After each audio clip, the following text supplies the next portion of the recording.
Welcome to the World Awaits. Travel tales to inspire your wanderlust. Welcome back to the World Awaits. How are you all?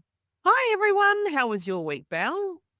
Last week I went to jail and it was so good. I had the most fabulous experience dining in the old Melbourne jail for the Melbourne Food and Wine Festival, which is on at the moment. It was amazing. It was an all-Victorian collaboration between the National Trust Victoria, who run the jail, and Chef Scott Pickett, who devised a menu that he thought should have been Ned Kelly's final dinner before he was hanged here in 1880. And because we were sitting amongst the jail cells, and then they just had this long table that went down the centre of the jail. And we had gin cocktails from Little Lon, which is a distillery just a few minutes walk from the jail that was actually a brothel at the time, and wines by All Saints Estate, which is up on the New South Wales Victorian border near Rutherglen. And then after that, we took a tour through the jail and did loads of Ned Kelly history. And if you want to have a dinner party debate, if you're short of conversation, just say Ned Kelly and see what everybody thinks. It was fascinating, but it was just so beautiful. I have put some photos up on my Instagram if you'd like to have a look at global_seltzer. So that was the highlight of my week. What about you, Kirsty? You were at a Melbourne Food and Wine Festival event too, weren't you? I was, and yeah, your photos, that jail, it looks incredible. I think the transformation of jails into properties and places where you can dine is just incredible. And because of the the way they're built and the lighting, they make amazing, incredible event spaces. Anyway, yes, I was at the Melbourne Food and Wine Festival. I was at the long lunch. Regent Seven Seas Cruises hosted a group of travel advisors and media to it's the world's longest lunch. Such a great event. I have actually never been before. And unfortunately, the weather was, we've had such amazing weather in Melbourne. I keep telling everyone we had such a beautiful summer. And then it just turned really drizzly on that day, which was unfortunate. But it didn't dampen our spirits, so to speak. We started they had a Regent little lounge, which is like an outdoor lounge setting. And then we sat down at tables, and the tables all wind around King's Domain. Curtis Stone came and had a chat to us while we were in the Regent Lounge. And so ticket prices for this event actually start at $275, but that's for a 3-course meal and wine, and it was free flowing. And the meal was created by Curtis Stone, obviously, because that's why he was there. So he's Melbourne-born, Michelin-starred chef, and he now lives in California. So it was so delicious. And the park's really pretty. I love King's Domain. It's just gorgeous. We stayed at the Royce, which is one of my favourite boutique hotels in Melbourne, the night before, and then you just wander down. It's 5 minutes around the corner. And it's just a really good day out. So for anyone who wants to go in future years, and if you're listening back, anyone who's listening back to this, and it's getting close to next year's, to the 2026 event, just get in quick, because despite that price, this event was actually a sellout. The Ned Kelly one was too, and that was $280 for the event. The great thing about it was it came with all of that history, like yours, and fabulous settings. I've been to the long lunch, world's longest lunch, a couple of times, and those tables are hundreds of meters long, aren't they? The tables where you're... They are. They just seem to wind around the whole park. But I mean, there are gaps between them, but obviously, because you've got to get around. But no, that they do. They seem to just go on forever. And yeah, you can have a look at a little reel I made about that on my Insta too, which is Kirsty Wrights. Yeah, it's such great events at Melbourne Food and Wine Festival. There are loads of free events as well as low, much cheaper ones. These are really, I think, two of the signature events that they have, and they do sell out pretty quickly. So absolutely worth it. If you haven't already blown your budget at the tennis and then the F1, then you go into the Melbourne Food and Wine Festival.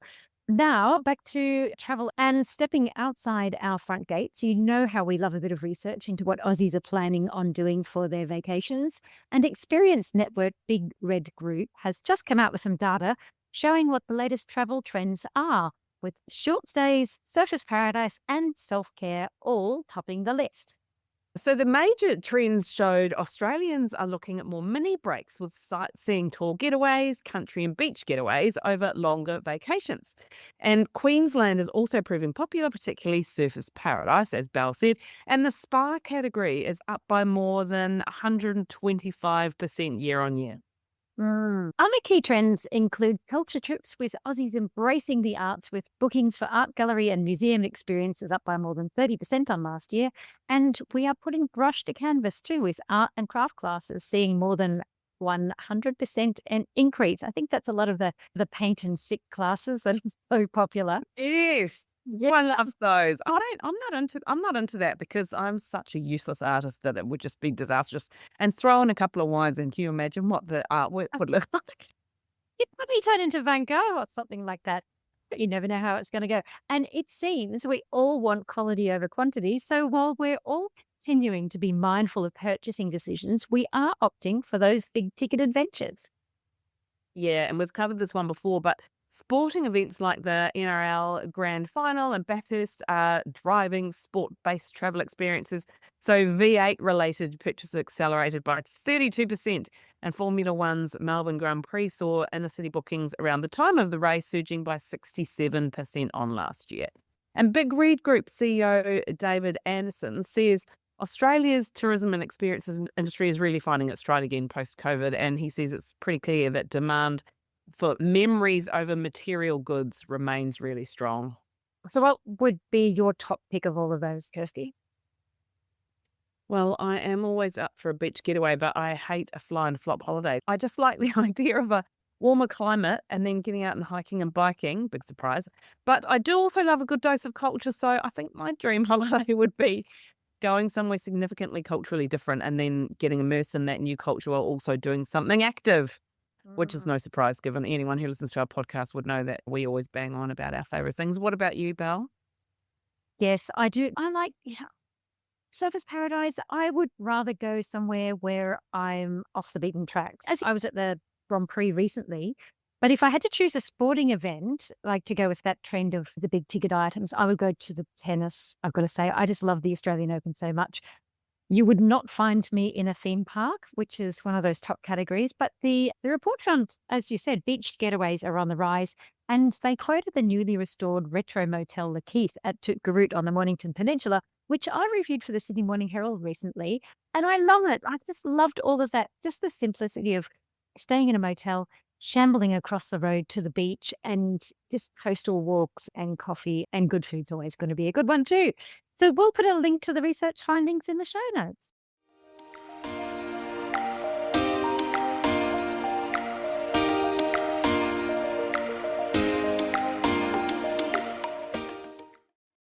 This week, we are talking fabulous books with Lucy Pearson, a bibliotherapist who is running a series of reading retreats in Australia, France, and Wales. What's a bibliotherapist, I hear you ask? Listen to find out. Lucy, welcome to The World Awaits. We're so excited to have you on the podcast. I'm so excited to be here. Awesome. Great. Because I don't think we've had anybody with your job title on the podcast before. You are a bibliotherapist, a library curator, a soon to be reading retreat host. So clearly you like reading a lot. Tell me, first up, what is a bibliotherapist and how did you become one?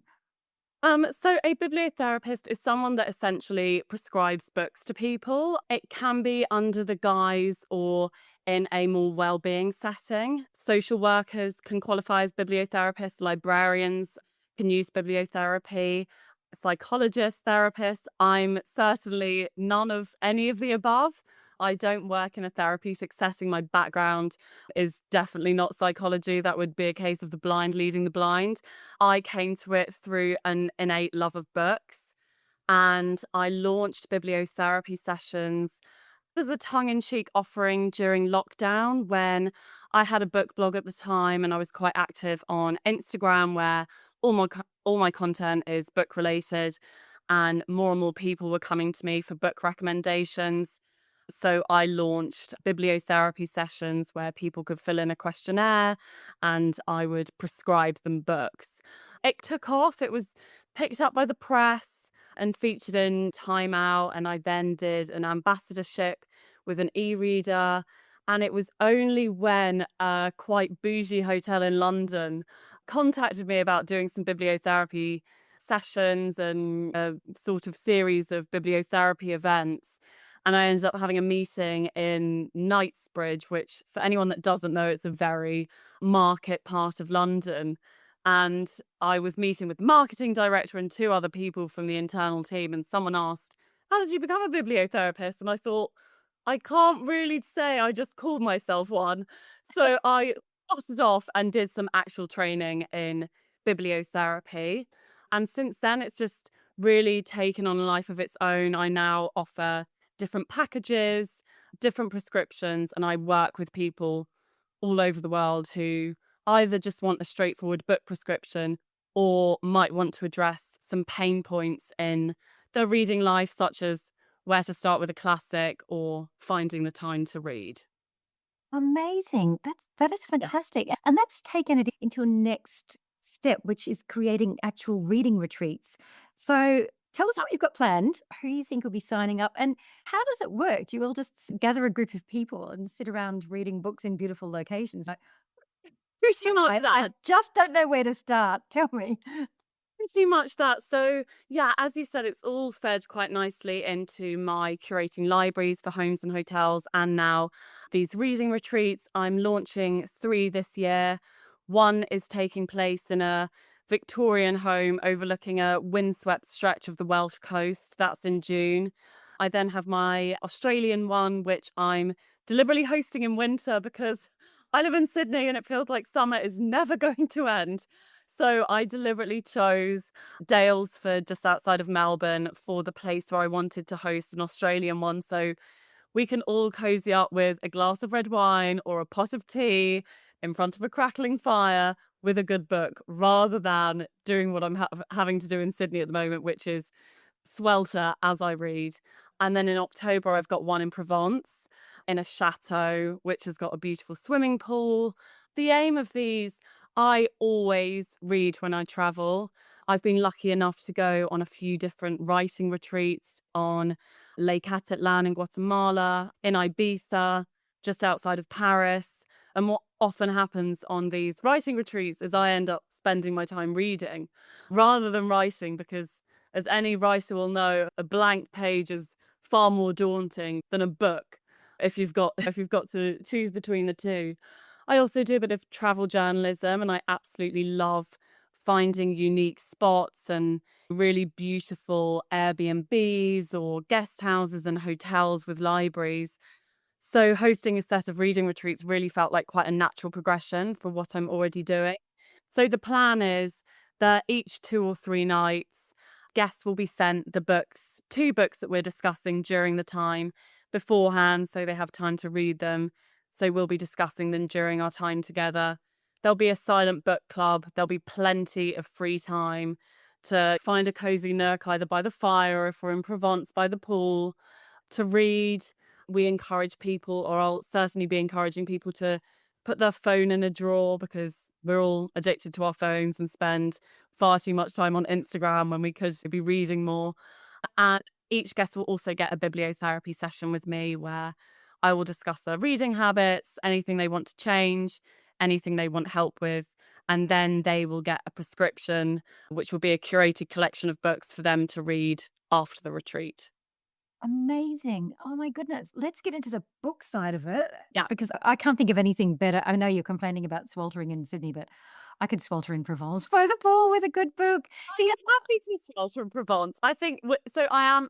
That one's at the beginning of October, so that will be a nice sort of autumnal temperature. Sydney, we're technically in autumn at the moment, but it seems a bit relentless. But very happy to swelter by the pool in Provence with a glass of rosé in hand and a good book. Certainly. Yeah, I think we're in agreement on that one. But how do you decide what books you're going to choose? Do you have a crime, like a crime focused one, or do you set a theme for the retreat? Yeah. So each retreat is going to have a fairly kind of structured theme. In Wales, as that one's going to be on the beach, we're doing maritime tales, stories shaped by the sea. There's going to be some Daphne du Maurier, Frenchman's Creek, a beautiful book by Joan Anderson called A Year by the Sea. So it's really going to be stories where the sea and the ocean and water play sort of a central focus of the book. Provence was a very easy one for me to create that theme, because a lot of my favourite books are set, if not in Provence, then in France. It's going to be a French-inspired reading list, really shaped by the allure, I think, that France has, and the intrigue and the romance that it's known for. And with Australia, because it's a winter retreat, and we're having it at a place called Poets Lodge, which is a really beautiful colonial home in Dalesford. There's a library room, there's open fires, and the plan is to spend most of the 3 days inside reading. I decided to shape that one around stories with houses as their central character. So books like Rebecca by Daphne du Maurier, where Manderley is probably the most prominent character of all. I think books with houses at their centre is very much a genre that a lot of people love.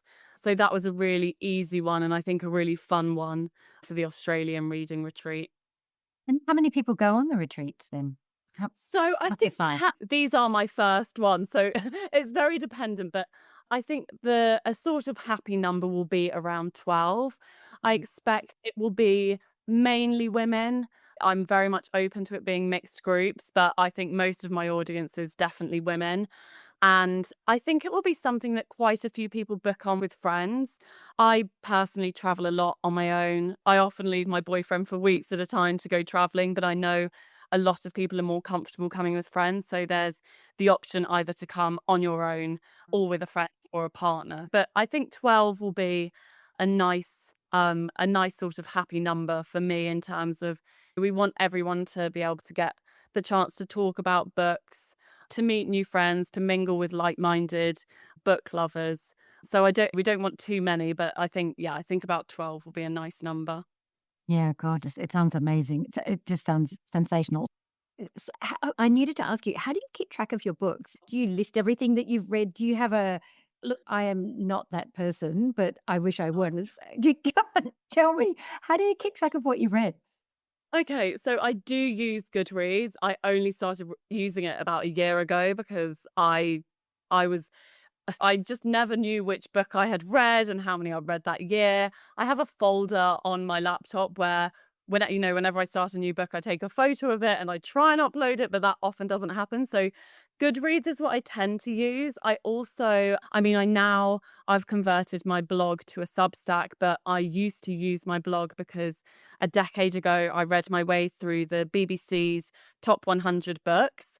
So that was a list of books that they released in 2003 as the nation's best loved books. I started my book blog as a way to record each of the books I was reading, as I challenged myself to complete the list of 100.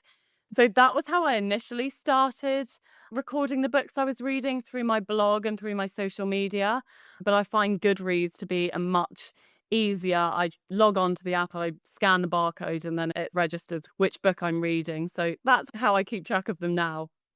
Yeah, fascinating. I'm going to pull it back into travel with this as well, because obviously we're going to touch on travel books, which I've got to say I've spent a lifetime reading, and I come in and out of it as well. Sometimes you find in COVID, it was really hard to read some of those books, and I really put them aside. And I think that changed a lot of people's reading habits, actually. So must reads for travel. And as a subclass to that, if you had to recommend one travel book, just one. This is the hard questions, I know. What would it be? That's always a hard question to be asked, isn't it? A book that was really influential for me I think I read it when I was about 18, was Holy Cow by Sarah MacDonald, the Australian journalist. Actually, maybe I read it after I went backpacking around India when I was 19.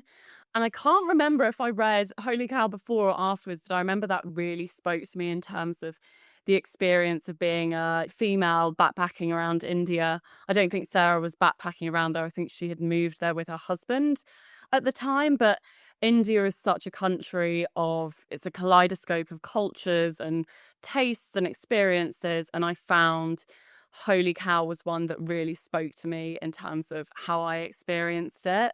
Other travel books that I've loved, I absolutely love Wild by Sheryl Strayed, which is her memoir of trekking the Pacific Crest Trail. I found that to be I think I always have these wild ideas when I finish these books. I think, oh, maybe I could go and do that trek one day. But then you go to the chapter where she's fighting off wolves or something like that, and you have to put periods when you're hiking. Oh my gosh, she gave it all. Not unlike Sarah, actually. Holy Cow was it was grit and all, wasn't it, as well? So, yeah. So maybe you put yourself in that. Yeah, I love Hideous Kinky, I think, is a novel inspired by fact rather than a memoir by Esther Freud. I read that when I was at university. That is based in Morocco, and I really enjoyed that. So I would have to say my favourite one would be A Year in Provence by Peter Mayle. I believe he was an English advertising executive, and him and his wife retired to Provence, and it sparked such a throng of expats moving to the area that I think it became a bit of a victim of its own success. He wrote really candidly about these quite long rosé lunches in Provence. It really was a feast for all the senses, in that you could really taste and smell and feel the sun beating down on you as you read it. So that would have to be my favourite one. And one other one I should actually mention that I really enjoyed is a book by an English author she's called Poorna Belle, and the book is called In Search of Silence. And it was about her travelling around India and New Zealand in the wake of her late husband's death. I read that actually when I was in Guatemala, and she's such a beautiful writer, and I was really moved by the voyage she went on after her late husband had died. Oh, it sounds amazing. Oh, amazing. That is such a great list. I've got to say, I was traveling with Eat, Pray, Love. I was traveling in those same countries that year and wrote a story about it. When I was in Bali and she went to Ubud and found herself there, she was given a mantra or something like that healed by a medicine man in the Yak of Ubud. So when I was there, about 9 months later, after the movie had come out, he had cashed in and was he was tied in with a hotel group, and you could book in to see him. And it was just full of women, particularly American women who hadn't traditionally traveled to Indonesia. I know if you want Javier Bardem to be chasing you around Bali, Yes. like, hands up. I'm buying into that one. Yeah. That's so good. Yeah. And Sarah MacDonald's, holy cow, just amazing. I think, she's so great as somebody that just made you want to get in and get your hands dirty in India. Now, the other thing that you do, which I find absolutely fascinating and just visually incredible, is you're a library curator. So you structure and choose books for your Books for hotels. Yeah. Yeah. Which hotels? Can you tell us some of the hotels? If I walked into a particular hotel and I'd look at it and go, yeah, I reckon that Lucy's been here with her clever hands. Yeah, sure. So I haven't worked on any hotels in Australia yet. I've done a few Airbnbs here. So I've done Captain's Rest in Tasmania, the Voyager in Tasmania, Saltmarsh up on the Central Coast, and then another one in Queensland. It all actually started with I was visiting a sleep retreat in Italy with my mum a couple of years ago. I was reviewing it for a newspaper in the UK, and they had a library there, but because it was in the Dolomites and all their books were either German or Italian, so we spent a week there, and it was the most wonderful week that I could have imagined. And as a thank you, I sent them a box of books because as a book blogger and I review books on my Instagram, I get sent a lot of books for free. So I thought the least I can do is send them a box of 25 books as a thank you for having hosted my mother and I for a week. So I sent them a box of books and never thought about it again. And then about 8 months later, the spa director from the hotel in Italy, she was overseeing the opening of a new women's only wellness retreat in Abu Dhabi. And she got in contact and said they wanted to have a reading room and could I curate books in the reading room? And I didn't really even think that it would be a job that I could even do, but it was the most amazing project to work on. I think it was about 100 books. I got some of them signed, I got them branded, I got really beautiful bookmarks and made sure that the editions that I chose were really nice and in keeping with a colour scheme. And then, it's just gone from there. I'm hoping to do a project with my first Australian hotel. I was down there over the weekend in Mollymook, so I'm going to be refreshing their library, because I think what we often find certainly in my capacity as a travel journalist, I often go to hotels and very lucky to stay in some very expensive hotels, and often everything is so thought out. You have beautiful French linens, you have hand-thrown pottery and gorgeous fresh flowers.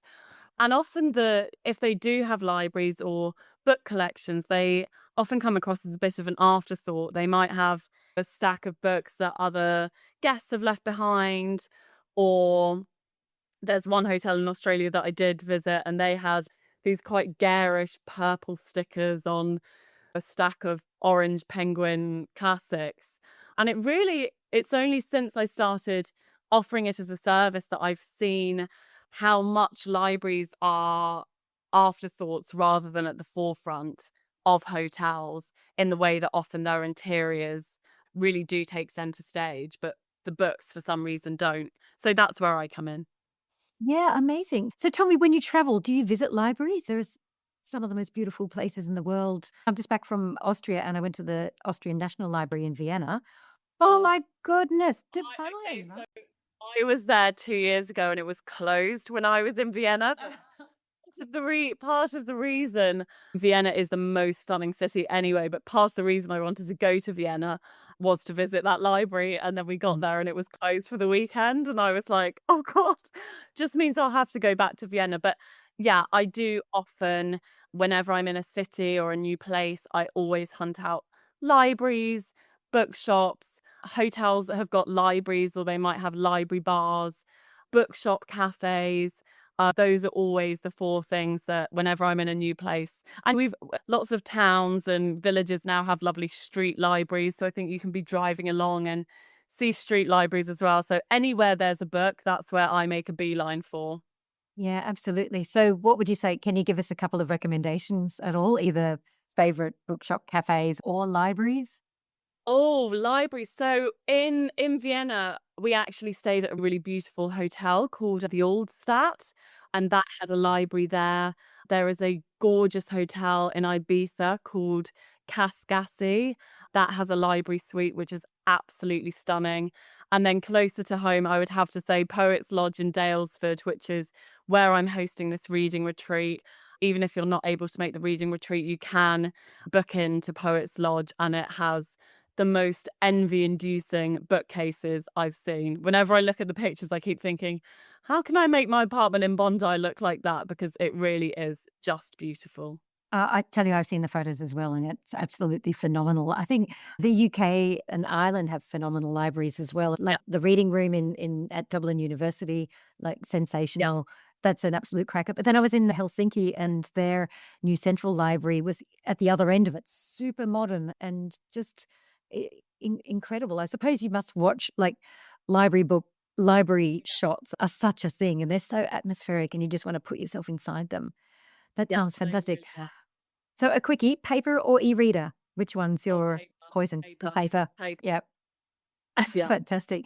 And the last question I'm going to ask you is the question we ask every one of our guests, and that is, what's your most bizarre travel experience? And I reckon you've got a few there. I have a few. I'll choose one of the more PG ones, just in case this is more family friendly. So I was lucky enough. So the library I curated in Abu Dhabi, I was lucky enough to then be invited as a journalist to review the Women's Only Wellness Club. So we stayed in I think it was the Four Seasons, and I had a 6-day wellness retreat at the Women's Only Wellness Club, and I had one of their signature treatments, which was I think it was the place that I curated the library for was called Kintsugi Space. And I think it was the Kintsugi Space take on a hammam or a Turkish bath. Um, and I'm sure most of your listeners will have watched Love Actually and know the scene I'm referring to with Rowan Atkinson when there's a gold necklace and he wraps it, and there's a twig and there's this and there's that. And I very much felt like the gold necklace. I think it was a 2-hour, 45-minute treatment. And every time I thought and I'm not complaining, but every time I thought we were coming to the end, it was another layer of honey scrub. I then got doused in rose water to wash the honey scrub off. There was then something else. There was then an oil massage. There was then hot oil in my hair. And at one point, I just thought, I don't know when this is going to end. And as I said, I really did. And it was amazing. I certainly wasn't complaining, but I did feel like the gold necklace in the Love Actually scene where I was there was just more and more every time I thought she was about to say, your treatment is finished. There was one more thing to be done before she finished. Oh, that's so good. Yeah, I hear you on that. That is an insane long treatment, but I would cope with it. Lucy, I'm so excited about your reading retreat. It just sounds like heaven. Absolutely heaven. Sitting around Yeah. talking about books, drinking red wine, clars. I'm with you on that one, as well as the Provence pool. Thank you Yeah. so much for joining us. And we're going to put some of your recommendations in the show notes as well. And we'll also put the list to those retreats if anybody is feeling the love like I'm feeling the love. And when you look at the photos, you'd absolutely feel it. So thanks again for coming on the podcast. I am a prolific reader and absolutely love the idea of going on a holiday to read. And if you'd like to find out more about the retreats in Province of Wales and Daylesford here in Australia, visit Lucy's website, thelitedit.com. And here you can explore more about bibliotherapy and also sign up to her Substack newsletter. And we will put a list of all the books mentioned in the interview in our show notes.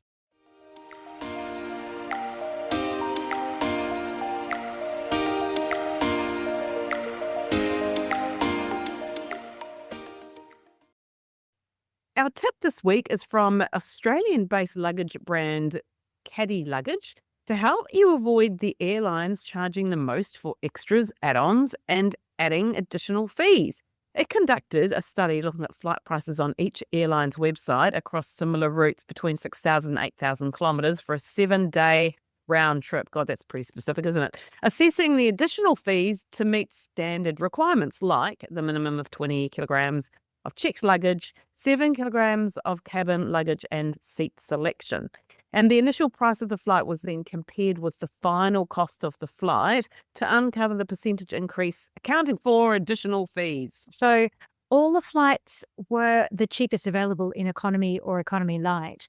And the key findings revealed that Malaysia Airlines had the highest additional fees, adding up to 66% of the cost of the actual ticket. So you've got your ticket cost and another 66% for those things like luggage and seat selection.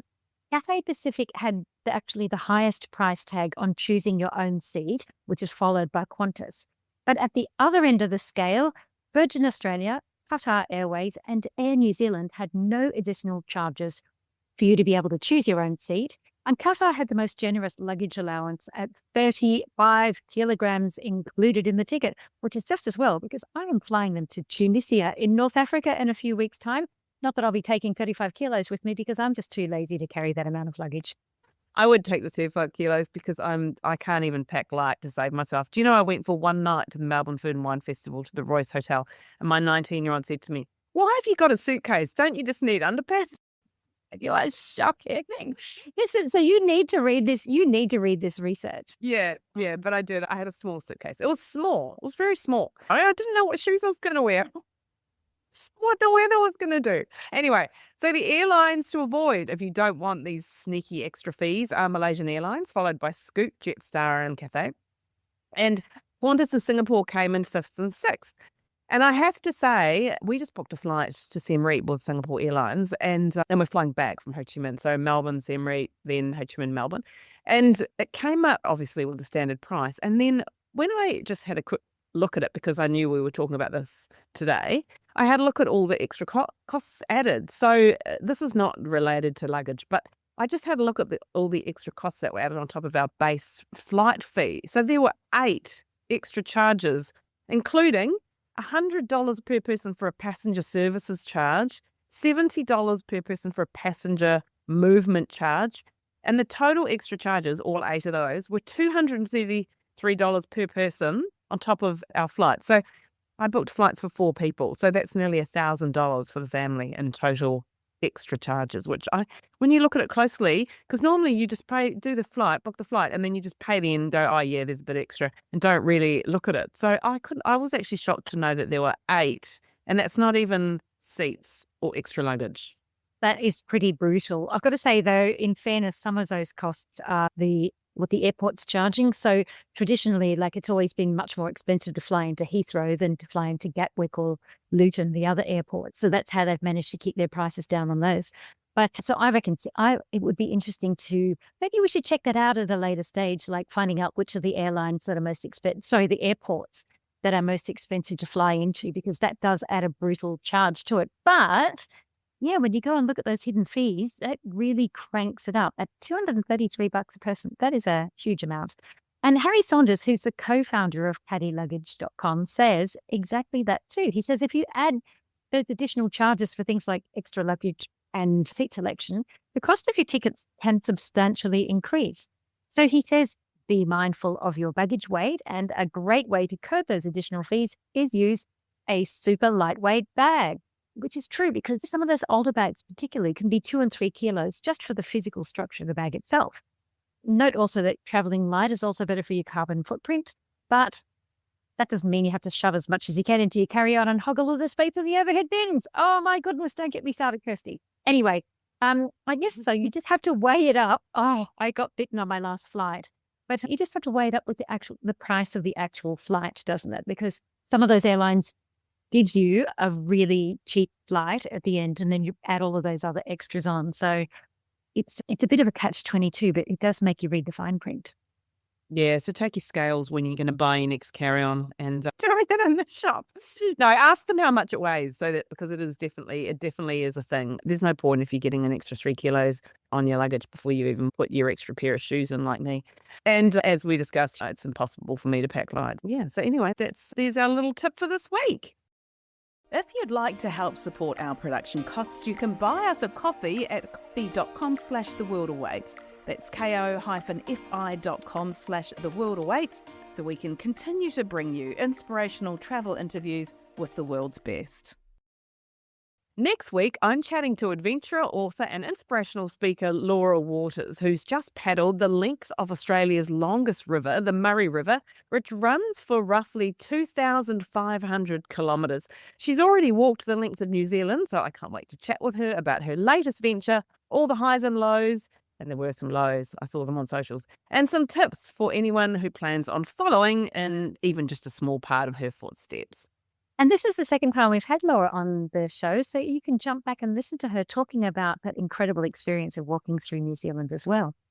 And if you're enjoying the show, please give us a rating and a review on Apple Podcasts. Click on our profile, scroll down the bottom to ratings and reviews, and if you're on Spotify, go to our main page and click the 3 dots underneath our photo, or simply drop us a line at hello@theworldawaits.au.